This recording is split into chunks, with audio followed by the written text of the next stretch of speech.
Greetings to you, church family and friends, on this Thursday. And cleaning out some files yesterday, I ran across this little tongue-in-cheek prayer.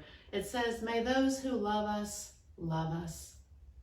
and those that don't love us, may God turn their hearts.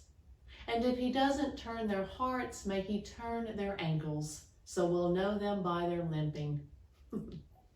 Now, I certainly don't recommend praying that prayer, but wouldn't it be wonderful if everything in life was so obvious and we knew immediately who was for us, who was against us, who we could trust?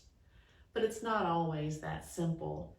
And sometimes the enemy is within ourselves.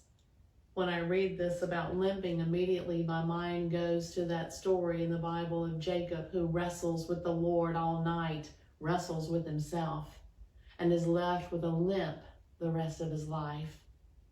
And so what is it in our lives that we need to embrace, that we need to release? Like the rock that we will focus on Sunday, what is it that is our foundation? What is it that is weighing us down? A beautiful passage that is so familiar to many of us is in Ecclesiastes chapter 3, that beautiful poem of everything has its time.